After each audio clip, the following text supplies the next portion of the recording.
Hi hello Swathi Ganga Kannada YouTube ಚಾನಲ್ಗೆ ಎಲ್ಲರಿಗೂ ಸ್ವಾಗತ ಸುಸ್ವಾಗತ.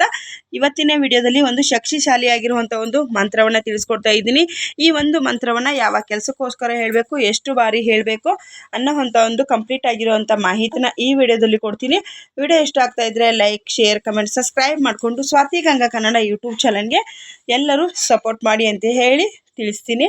ಯಾಕಂತಂದರೆ ಈ ವಿಡಿಯೋನ ನೀವು ಸ್ಕಿಪ್ ಮಾಡಿ ನೋಡೋದ್ರಿಂದ ನಿಮಗೆ ನಾನು ಹೇಳೋ ಅಂಥ ಒಂದು ಮಂತ್ರ ಆಗಿರ್ಬೋದು, ವಿಷಯಗಳಾಗಿರ್ಬೋದು ತಿಳಿಯೋದಿಲ್ಲ. ಹಾಗಾಗಿ ಪೂರ್ತಿಯಾಗಿ ವಿಡಿಯೋನ ನೋಡಿ ನಿಮ್ಮ ಅನಿಸಿಕೆ ಅಭಿಪ್ರಾಯಗಳನ್ನ ಖಂಡಿತವಾಗ್ಲೂ ಕಮೆಂಟಲ್ಲಿ ಬರೆದು ತಿಳಿಸಿ ಅಂಥೇಳಿ ಕೇಳ್ಕೊಳ್ತೀನಿ. ಇವತ್ತಿನ ಮಂತ್ರ ಬಂದು ಏನಿದೆ ಅನ್ನೋದನ್ನು ತಿಳಿಸ್ಕೊಡ್ತೀನಿ. ಈ ಒಂದು ಮಂತ್ರವನ್ನು ಹೇಳೋದ್ರಿಂದ ನಿಮ್ಮದು ಯಾವುದೇ ಒಂದು ಕಷ್ಟಗಳಾಗಿರ್ಬೋದು, ಕೆಲಸಗಳಾಗಿರಬಹುದು ಆಗದೇ ಇಲ್ಲ ಅನ್ನೋವಂಥ ಮಾತೇ ಇಲ್ಲ.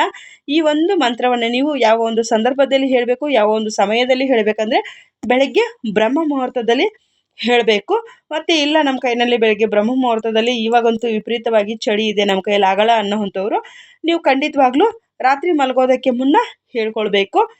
ಇದನ್ನು ಹೆಣ್ಮಕ್ಳು ಅವರ ಒಂದು ಮಾಸಿಕ 5 ದಿನಗಳ ಕಾಲ ಹೇಳೋ ಹಾಗಿಲ್ಲ. ಮತ್ತು ಮಾಂಸಾಹಾರವನ್ನು ಸೇವಿಸಿ ಈ ಒಂದು ಮಂತ್ರವನ್ನು ಹೇಳೋ ಹಾಗಿಲ್ಲ. ನೀವು ಸ್ನಾನ ಮಾಡಿಲ್ಲ ಅಂದರೂ ಕೂಡ ಈ ಒಂದು ಮಂತ್ರವನ್ನು ಹೇಳ್ಕೊಂಡ್ರು ಕೂಡ ನಡೆಯುತ್ತೆ. ಆದರೆ ಮಾಂಸಾಹಾರವನ್ನು ಸೇವಿಸಬಾರ್ದು. ಹೆಣ್ಮಕ್ಳು ಅವರ ಮಾಸಿಕ ಒಂದು 5 ದಿನಗಳ ಕಾಲ ಈ ಒಂದು ಮಂತ್ರವನ್ನು ಹೇಳೋದಕ್ಕೆ ಹೋಗಬಾರ್ದು. ಅದರಿಂದ ದೋಷಗಳು ಅನ್ನುವಂಥದ್ದು ಉಂಟಾಗುತ್ತೆ. ನೀವು ಏನು ಒಂದು ಕೋರಿಕೆಯನ್ನು ಇಟ್ಟಿರ್ತೀರೋ ಆ ಕೋರಿಕೆ ಅನ್ನುವಂಥದ್ದು ತೀರೋದಿಲ್ಲ. ಹಾಗಾಗಿ ತಿಳಿಸ್ತಾ ಇದ್ದೀನಿ. ಈ ಒಂದು ಶಕ್ತಿಶಾಲಿಯ ಮಂತ್ರವನ್ನು ನೀವು ಯಾವ ಕೆಲಸಕ್ಕಾದರೂ ಬೇಕಾದರೂ ಕೂಡ ಹೇಳ್ಕೊಳ್ಬೋದು. ಮದುವೆ ಆಗಿಲ್ವಾ, ಇಲ್ಲ ನೀವು ಹೊಸದಾಗಿ ಸೈಟ್ ತೆಗೆದುಕೊಳ್ಬೇಕು, ಮನೆ ತೆಗೆದುಕೊಳ್ಬೇಕು, ಮತ್ತು ನಿಮ್ಮ ಒಂದು ಜಾತಕದಲ್ಲಿ ಏನಾನ ದೋಷಗಳಿದೆಯಾ ಅನ್ನೋವಂಥದ್ದು ಕೂಡ ಪರಿಹಾರ ಅನ್ನೋವಂಥದ್ದು ಆಗುತ್ತೆ. ಇನ್ನೂ ತುಂಬ ಜನಕ್ಕೆ ಮಕ್ಕಳಾಗಿರೋದಿಲ್ಲ, ಅಂಥವ್ರು ಕೂಡ ಈ ಒಂದು ಮಂತ್ರವನ್ನು ಹೇಳ್ಕೊಳ್ಬಹುದು. ಬ್ರಹ್ಮ ಮುಹೂರ್ತದಲ್ಲಿ ಹೇಳ್ಕೊಳ್ಳೋದ್ರಿಂದ ನೀವೇನೇ ಒಂದು ಕೋರಿಕೆಯನ್ನು ಇಟ್ಟರು ಕೂಡ ಆ ಕೋರಿಕೆ ಅನ್ನೋವಂಥದ್ದು ಬೇಗನೆ ತೀರೋ ಅಂಥದ್ದು. ಆದರೆ ಈ ಒಂದು ಮಂತ್ರವನ್ನು ನೀವು ಯಾವ ಕೆಲಸಕ್ಕೋಸ್ಕರ ಹೇಳ್ತಾ ಇದ್ದೀರೋ ಬೇರೆಯವ್ರ ಜೊತೆಗೆ ಶೇರನ್ನು ಮಾಡ್ಕೊಳ್ಬಾರ್ದು. ಅಂತಂದರೆ ನೀವೇನೇ ಇವಾಗ ಸೈಟ್ ತೊಗೊಳ್ಬೇಕು ಅಂತ ಇರ್ತೀರಿ, ಆ ಕೆಲಸಕ್ಕೋಸ್ಕರ ಈ ಒಂದು ಮಂತ್ರದ ಉಚ್ಚಾರಣೆಯನ್ನು ಮಾಡ್ಕೊಳ್ತಾ ಇರ್ತೀರಿ. ಅಂಥ ಒಂದು ಸಂದರ್ಭದಲ್ಲಿ ನಿಮ್ಮ ಫ್ರೆಂಡ್ಗಾಗಿರ್ಬೋದು, ನಿಮ್ಮ ಫ್ಯಾಮಿಲಿಗಾಗಿರ್ಬೋದು ಶೇರ್ ಮಾಡ್ಕೊಳ್ಬಾರ್ದು. ಗುಟ್ಟಾಗಿ ಇಷ್ಟು ದಿನಗಳ ಕಾಲ ಅಂತ ನಿಮ್ಮ ಮನಸ್ಸಿನಲ್ಲಿ ನೀವು ಸಂಕಲ್ಪ ಮಾಡಿಕೊಂಡು ತದನಂತರದಲ್ಲಿ ಈ ಒಂದು ಮಂತ್ರವನ್ನು ಹೇಳ್ಕೊಳ್ಬೇಕು. ಮಂತ್ರವನ್ನು ಹೇಳಿದ ನಂತರದಲ್ಲಿ ಕೆಲಸ ಆಗಿಲ್ಲ ಅನ್ನೋವಂಥ ಮಾತು ಇಲ್ಲವೇ ಇಲ್ಲ. ಕೆಲಸ 100ಕ್ಕೆ 100ರಷ್ಟು ಆಗೋ ಅಂಥದ್ದು.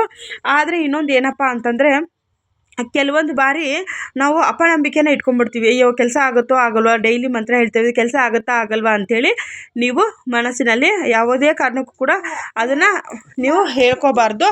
ಆ ರೀತಿಯಾಗಿ ಮಾಡಿದ್ದೇ ಆದರೆ ನಿಮಗೆ ಖಂಡಿತವಾಗ್ಲೂ ಕೆಲಸ ಅನ್ನೋವಂಥದ್ದು ಆಗೇ ಆಗುತ್ತೆ. ನೀವು ಇನ್ನೊಂದೇನಪ್ಪ ಅಂದರೆ, ನೀವು ಫಸ್ಟು ಯಾವ ರೀತಿಯಾಗಿ ಸಂಕಲ್ಪ ಮಾಡಬೇಕು ಅನ್ನೋದನ್ನು ತಿಳಿಸ್ಕೊಡ್ತೀನಿ ನೋಡಿ.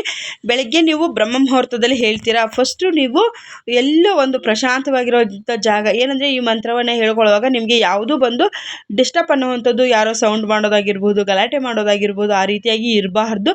ಪ್ರಶಾಂತವಾಗಿರುವಂಥ ಜಾಗದಲ್ಲಿ ಒಂದು ಚಿಕ್ಕದಾಗಿ ಒಂದು ಮಣೆನೋ ಇಲ್ಲ ಒಂದು ಚಾಪೇನೋ ಇಲ್ಲ ಒಂದು ಮ್ಯಾಟೋ ಏನೋ ಒಂದು ಹಾಕ್ಕೊಂಡು ನೀವು ಕೂತ್ಕೊಳ್ಬೇಕು. ಕೂತ್ಕೊಂಡು ಒಂದು 5 ನಿಮಿಷಗಳ ಕಾಲ ನೀವು ನಿಮ್ಮ ಮನಸ್ಸಿನ ಒಂದು ಹಿಡಿತಕ್ಕೆ ತೆಗೆದುಕೊಳ್ಬೇಕು. ಏನಂದರೆ 108 ಯೋಚನೆಗಳು ಮನುಷ್ಯನಿಗೆ ಇರುತ್ತೆ.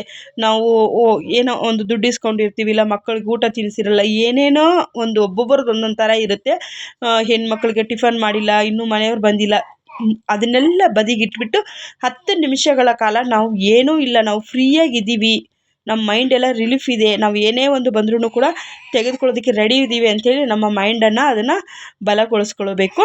ಆ ರೀತಿಯಾಗಿ ಮಾಡಿಕೊಂಡು ತದನಂತರದಲ್ಲಿ ಒಂದು 10 ನಿಮಿಷಗಳ ಕಾಲ ನೀವು ಯೂನಿವರ್ಸ್ಗೆ ಪ್ರಾರ್ಥನೆಯನ್ನು ಮಾಡ್ಕೊಳ್ಬೇಕು. ಏನಂದರೆ, ನೀವು ಇವಾಗ ಒಂದು ಮನೆ ತೊಗೊಳ್ತಾ ಇದ್ದೀರಾ, ಮನೆ ತೊಗೊಂಡಿದ್ದೀನಿ ಅಂಥೇಳಿ ನೀವು ಪ್ರಾರ್ಥನೆಯನ್ನು ಮಾಡ್ಕೊಳ್ಬೇಕು. ಯೂನಿವರ್ಸ್ಗೆ ಒಂದು ಟ್ಯಾಂಕ್ಸನ್ನು ಹೇಳಬೇಕು. ತದನಂತರದಲ್ಲಿ ನೀವು ಒಂದು 10 ನಿಮಿಷಗಳ ಕಾಲ ನೀವು ಮೆಡಿಟೇಷನನ್ನು ಮಾಡಬೇಕು. ನಿಮ್ಮ ಟೆನ್ಷನ್ನೆಲ್ಲ ರಿಲೀಫ್ ಮಾಡ್ಕೊಳ್ಬೇಕು. ತದನಂತರದಲ್ಲಿ ಈ ಮಂತ್ರದ ಉಚ್ಚಾರಣೆಯನ್ನು ಎಷ್ಟು ಬೇಕಾದರೂ ಒಂದು 5 ನಿಮಿಷಗಳ ಕಾಲ ಹೇಳಬಹುದು. ನಿಮಗೆ ಇಲ್ಲ ಟೈಮ್ ಇದೆ ಅಂದರೆ 108 ಬಾರಿ ಸಹ ಹೇಳಬಹುದು, 108 ಬಾರಿ ಸಹ ಬರೀಬಹುದು.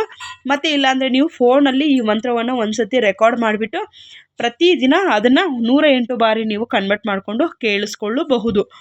ಬೆಳಗ್ಗೆ ಬ್ರಹ್ಮ ಮುಹೂರ್ತ, ಸಂಜೆ, ಮತ್ತು ನೀವು ರೆಕಾರ್ಡ್ ಮಾಡಿ ಇಟ್ಕೊಳ್ತಿದ್ರೆ ಯಾವಾಗ ಬೇಕಾದರೂ. ಇವಾಗ ಇನ್ನೇನು ಧನುರ್ಮಾಸ ನಾಳೆಯಿಂದ ಪ್ರಾರಂಭವಾಗುತ್ತೆ. ಈ ಒಂದು ಧನುರ್ಮಾಸ ಮುಗಿಯೋದ್ರೊಳಗಾಗಿ ಅರಳಿ ಮರದ ಪೂಜೆಯನ್ನು ಯಾರೂ ಕೂಡ ಮಿಸ್ ಮಾಡೋದಕ್ಕೆ ಹೋಗಬೇಡಿ.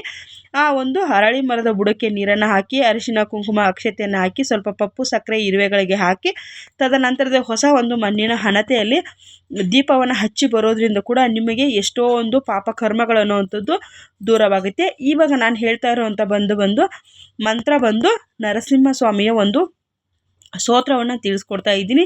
ಈ ಮಂತ್ರ ತುಂಬ ಅಂದರೆ ತುಂಬ ಪವರ್ಫುಲ್. ಕೆಲಸ ಆಗಿಲ್ಲ ಅನ್ನೋಂಥ ಮಾತೇ ಇಲ್ಲ.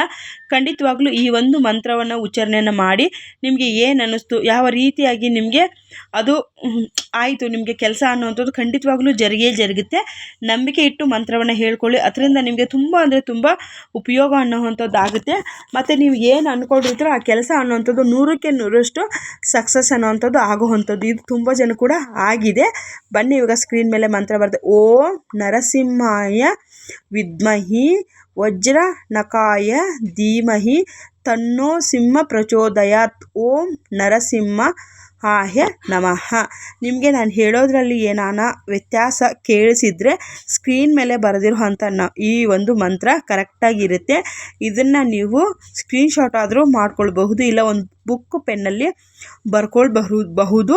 ವೈಟ್ ಶೀಟಲ್ಲಿ ಗ್ರೀನ್ ಪೆನ್ನಿನಿಂದ ಬರೆಯೋವಂಥವರು ವೈಟ್ ಶೀಟಲ್ಲಿ ಗ್ರೀನ್ ಪೆನ್ನಿನಿಂದ ಬರೆಯುವಾಗ ನರಸಿಂಹಸ್ವಾಮಿಯನ್ನು ಪ್ರಾರ್ಥನೆಯನ್ನು ಮಾಡ್ಕೊಳ್ಳಿ. ಯೂನಿವರ್ಸ್ನ ಪ್ರಾರ್ಥನೆಯನ್ನು ಮಾಡಿಕೊಂಡು ಕೆಲಸ ಆಗಿದೆ ಅಂಥೇಳಿ ಭಾವಿಸ್ಕೊಂಡು ಈ ಒಂದು ಮಂತ್ರವನ್ನು ಹೇಳ್ಕೊಳ್ಳಿ. ಉಗ್ರ ನರಸಿಂಹ ನೀವು ತುಂಬ ಅಂದರೆ ತುಂಬ ಪವರ್ಫುಲ್ ಆಗಿರುವಂಥ ಮಂತ್ರ ನರಸಿಂಹ ಸ್ವಾಮಿಯ ಈ ಒಂದು ಸ್ತೋತ್ರವನ್ನು ಖಂಡಿತವಾಗ್ಲೂ ಪ್ರತಿಯೊಬ್ಬರು ಹೇಳಿ ಅಂತೇಳಿ ಕೇಳ್ಕೊಳ್ತೀನಿ. ವಿಡಿಯೋ ಇಷ್ಟ ಆಗಿದ್ರೆ like, share, comment, subscribe. Thank you for watching. ನಮಸ್ತೆ.